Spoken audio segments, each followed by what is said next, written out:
Calvin's here to talk about what he's been through, so you'll hear it firsthand from somebody who has experienced some of the stories that you saw in the film in his town in Texas.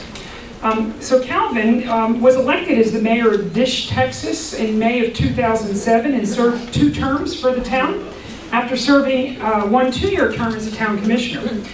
Dish was located at the crossroads of many natural gas pipelines, and as the mayor was active in pursuing state legislation regarding the routing of natural gas pipelines as well as the powers that the pipeline companies had been given.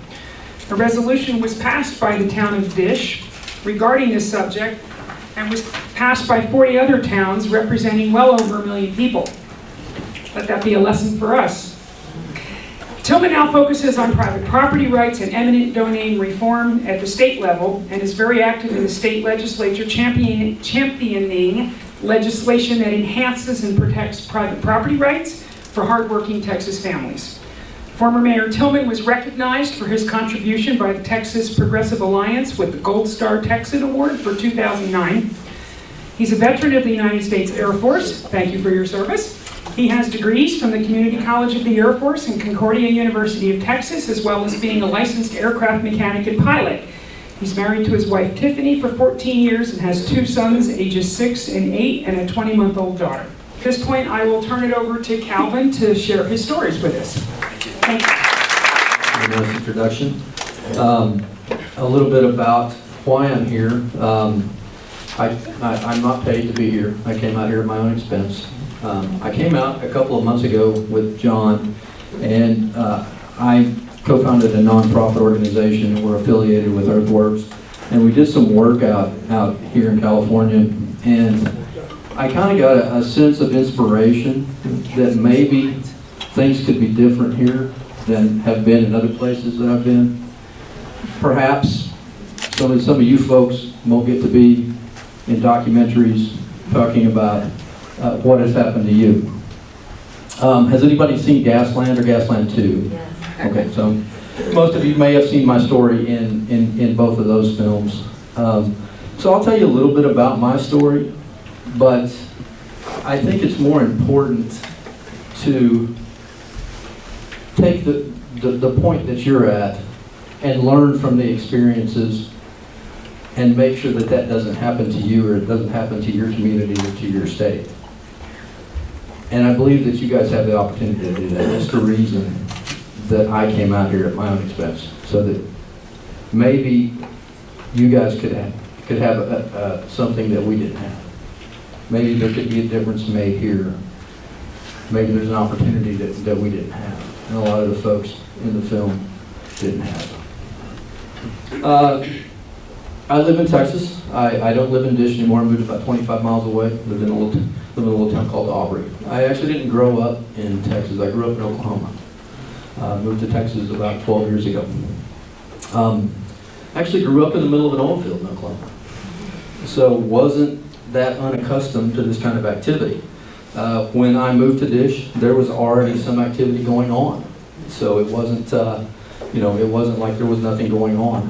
So I learned very quickly that the high volume activity that goes on in shale plays is not like my dad's oil field. So my dad actually worked on the pump jacks for extra money. So when I was a little kid, I used to go out with him, and I literally grew up on an oil pad site. So, like I said, I wasn't unaccustomed to it. But as things began to progress, you start to see something, like I said, that wasn't my dad's oil field. So when I tell people that I was the mayor of Dish, they always ask, well, where exactly is Dish? And so Dish is located in just north of Fort Worth. This is an aerial view. This is from Google Maps. This isn't photoshopped. You can go to Google Maps and you can pull up this same video. And each one of those little white spots are well pad sites. So if this activity comes to your community, there's not going to be 10 wells. There's not going to be 100 wells. There's going to be tens of thousands of wells, if not hundreds of thousands of wells. With a state the size of California, I believe you could very easily have 100,000 wells. So what does that mean? Well, you saw some in the video of what a pad site looks like. It has a tank battery, maybe a pump jack, a Christmas tree. There's a truck that comes at least once a day to every single one of those little squares. So there's tens of thousands of diesel trucks on the road. And this is real. It's in Photoshop. You can look at any gas field and you'll see the same thing. And this isn't fully developed. This is still active. They're still drilling. There's going to be more of those. So, if anybody watches NASCAR, maybe not a big sport in San Diego. But from my front porch in Dish, I could see Texas Motor Speedway. So we're about 25 miles directly north of downtown Fort Worth. Very small community, about 2 square miles, with 200 people inside of the corporate limits. Just outside of our corporate limits, there's some communities. So the neighborhood was generally about 500 folks.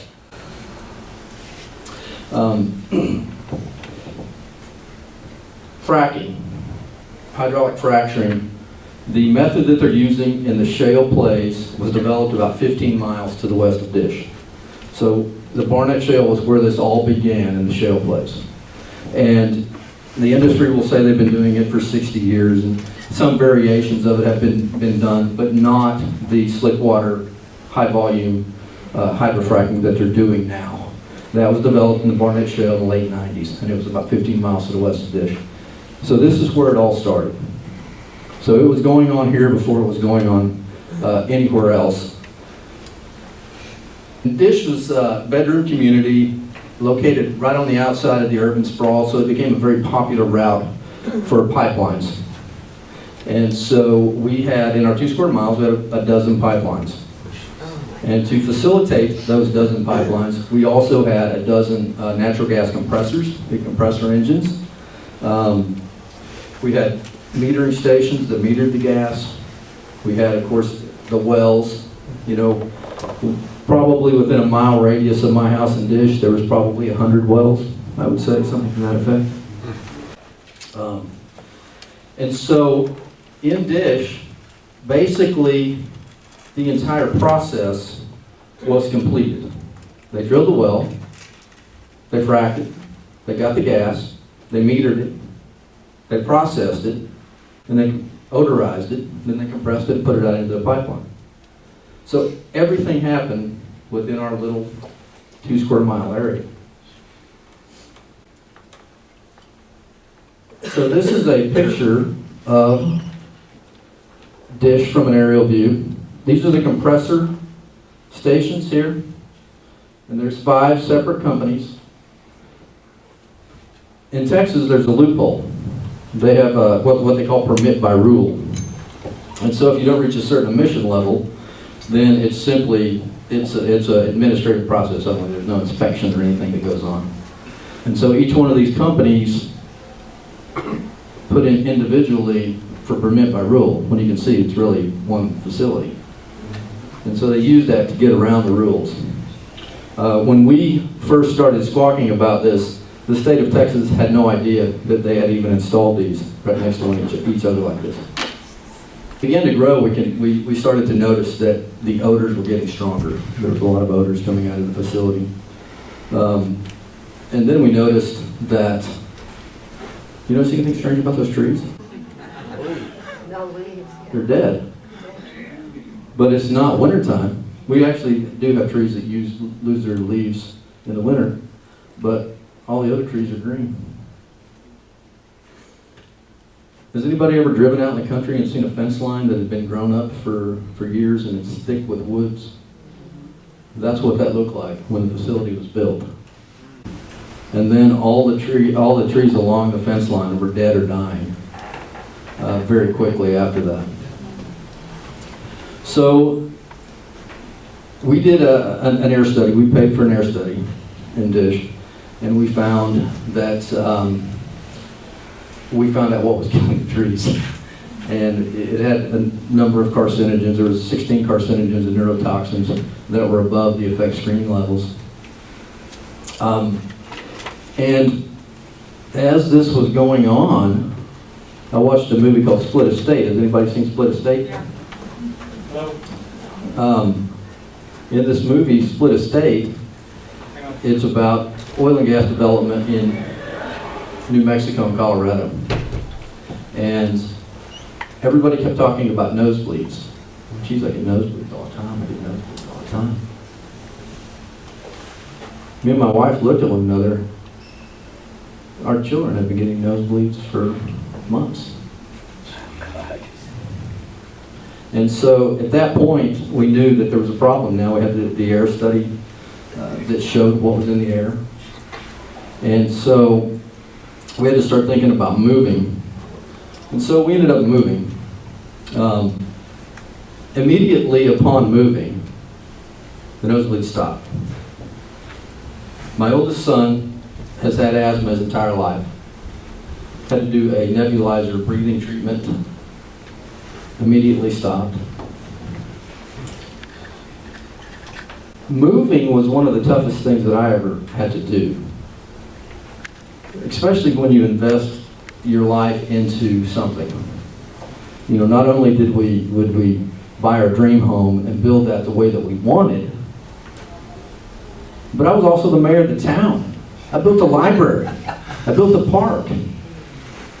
I built a community.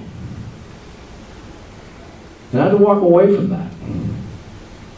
So that was tough.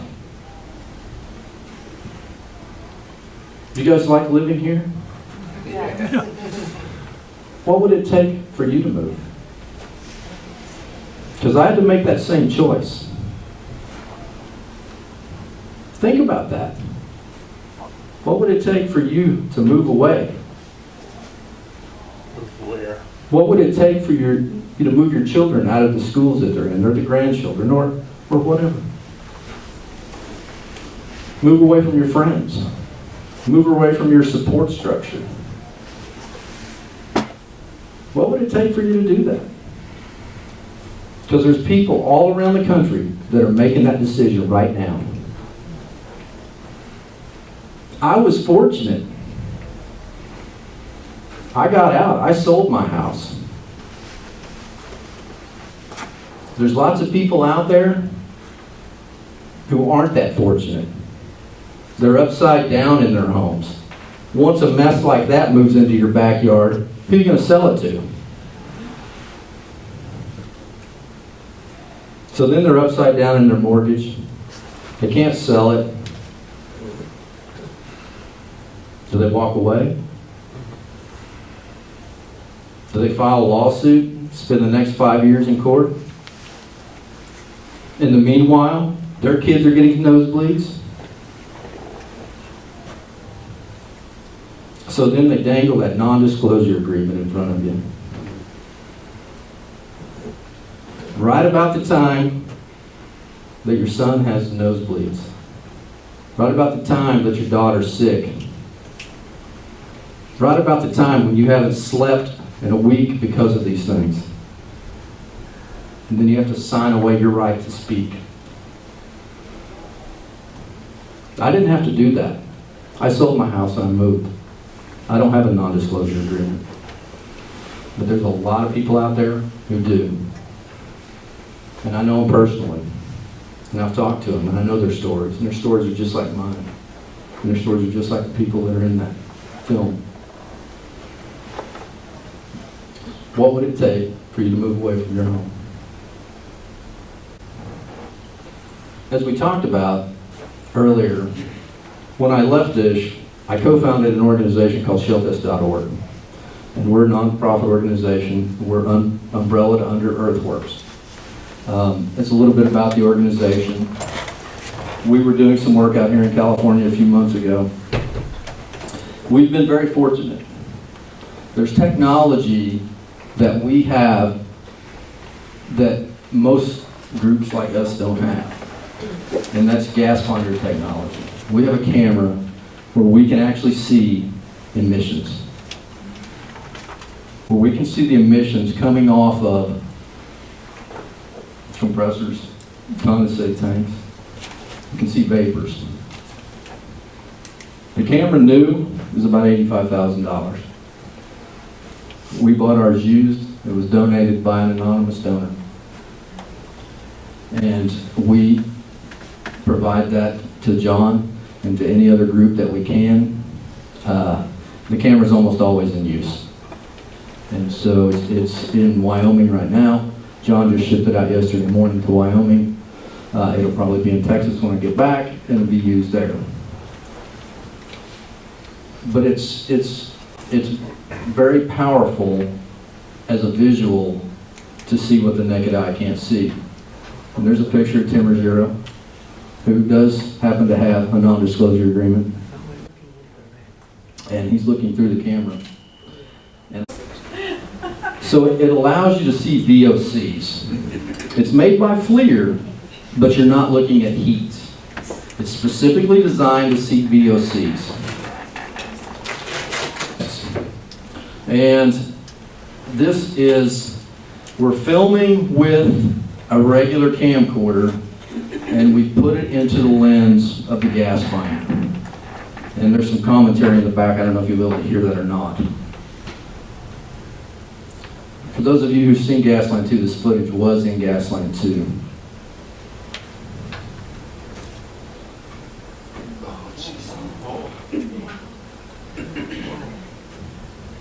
But it gets better.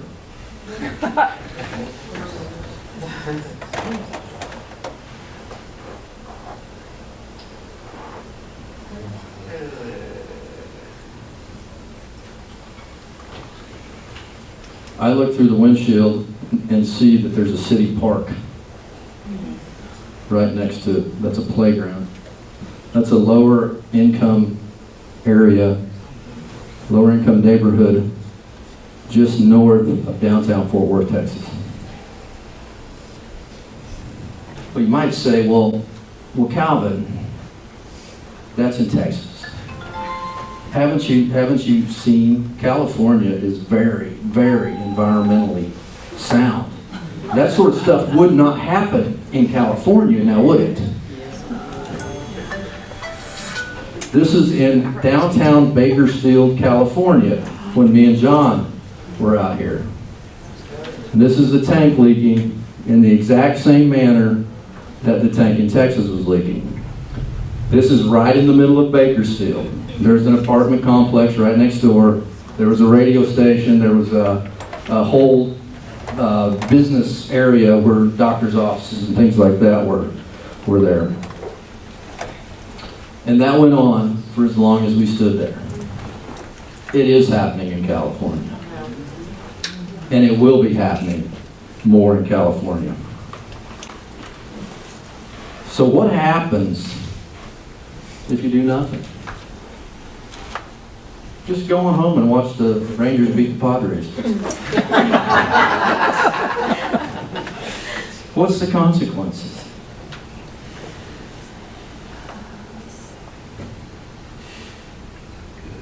You have an opportunity that I didn't have. If you go home and you do nothing, then my trip out here is wasted. My energy is wasted. What do you imagine we can do? Just what do you imagine we can do? What can you do? That's a good question. What can you do right here in San Diego? Does San Diego have a ban A ban? on fracking? Why not? Get involved and stay involved. How easy do you think it is for a mayor of a small town in Texas to speak out against the oil and gas industry? How easy do you think that is? You know what they told me? You'll never make a difference. I don't like it either, but you'll never make a difference. I didn't stop. I had to move. I had to relocate. I had to retreat. But I didn't stop. And I think we've made a difference. The work that we've done in Dish made a difference. The work that we're doing now makes a difference. How many of you go to Sacramento and testify? How many of you even know what's going on in Sacramento?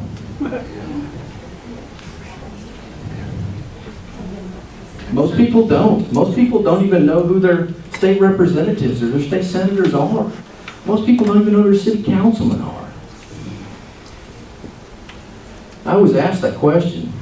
Who's your, I guess you guys have a, is it alderman? No. Is it state representatives or is it is state reps? Okay. So how many people know who their state rep are?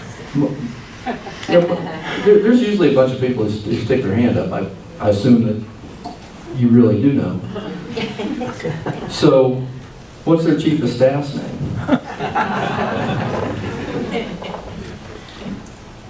They need to know who you are. They need to recognize your voice. They need to go, hey Calvin, how's it going? But you have to get involved. You have to become part of the process. Because otherwise you're along for the ride. And one person can make a difference. One person really can. Because I don't know what happens if you get involved. I don't know what happens if you go to your city and tell them that you want a band. I don't know what happens if you call your state rep. I don't know what happens if you go to Sacramento and testify. But I know what happens if you do nothing. Because it happened to me.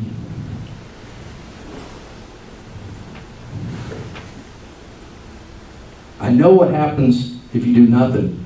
Because 5 years ago, I told Barb, the lady in that movie, what was going to happen. What happens if you do nothing is you may get to be in one of those movies. You may get to build your PowerPoint presentation and do a presentation with me in Nebraska in a couple of years.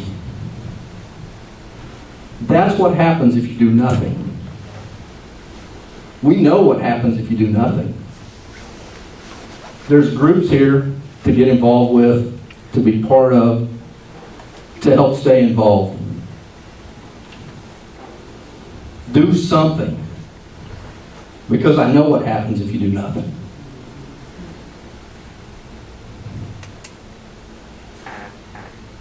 This is a quote that I like. It's a Theodore Roosevelt quote. It's not the critic who counts, not the man who points out how the strong man stumbles, or where the doer of deeds could have done better. The credit belongs to the man who's actually in the arena, whose face is marred by the dust and the sweat and the blood, who strives valiantly, who errs, who comes up short again and again, because there is no effort without error and shortcoming. But who does actually strive to do the deeds, who knows the great enthusiasms, the great devotions, who spends himself in a worthy cause, who at best knows in the end the triumph of high achievement, and who at the worst, if he fails, at least fails while daring greatly, so that his place shall never be with those cold and timid souls who know neither victory nor defeat.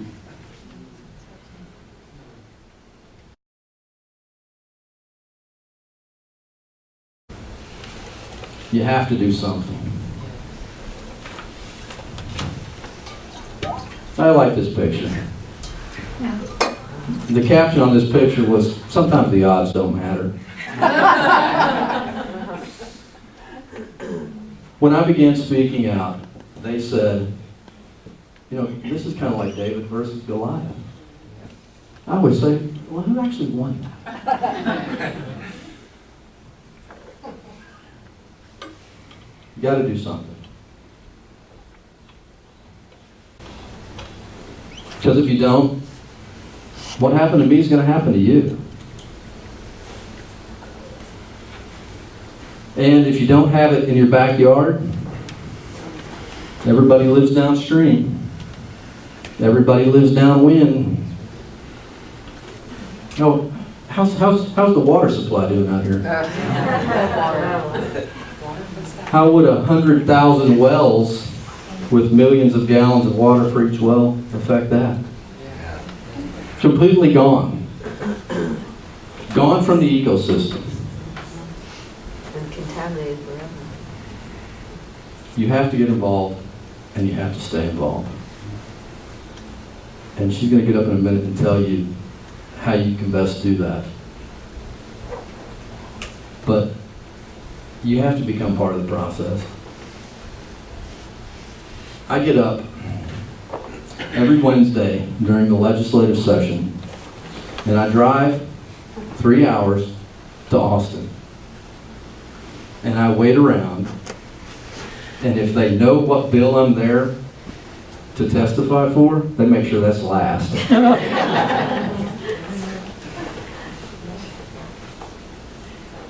So I'm usually leaving at 10 o'clock at night, driving 3 hours back home.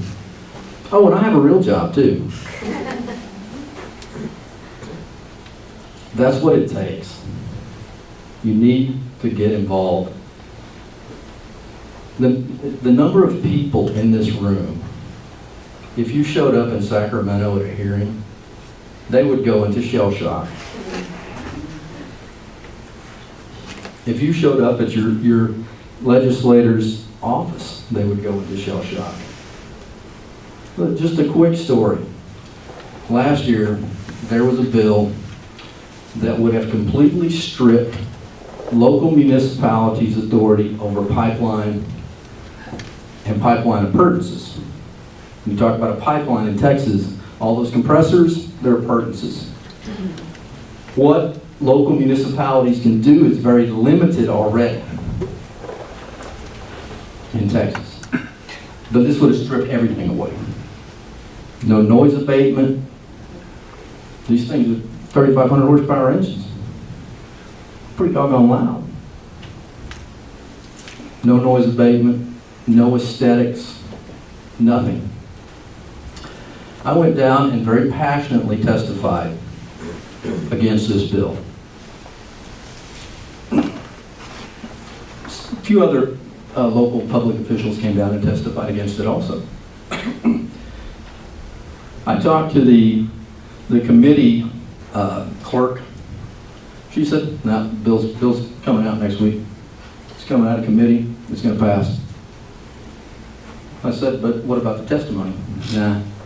We didn't get as much as we thought we would get from the cities, so let's get it coming out of committee. So, me and one of John's co-workers in Texas named Texas Sharon. TexasSharon.com is her website. You guys may have seen her. We started reaching out to our contacts. So this was on a Thursday. Thursday's when I talked to the clerk, and she told me, "No, it's coming out." By Friday, we had the 9 members of that committee's phone system shut down. And so we made it very clear, you can pass this bill, or you can pass everything else you want to pass. But you're not going to do both. Because I'm going to take all of your time on this bill, and you ain't getting nothing else. Guess what? Didn't pass.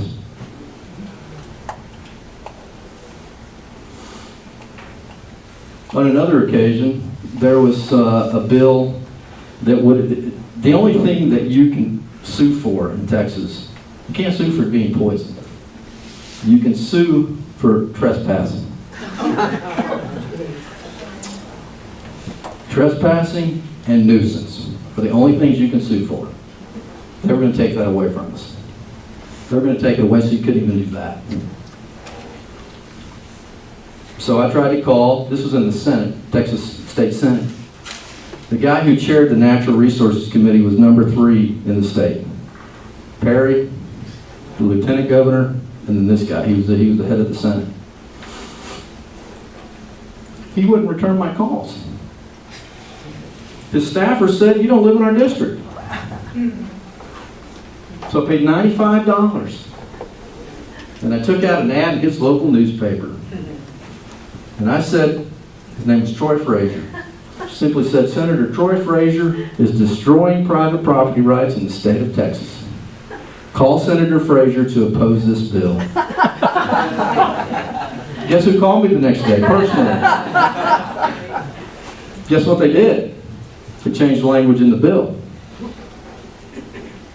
One person can make a difference. Don't think that you can't. Here's some contact information for me. It's been pointed out to me on numerous occasions that my website is very much out of date, so I apologize for that. My daughter turns 2 next month, and she's not even on my website, so it hasn't been updated in quite a while. So I apologize for that, and I do. Okay.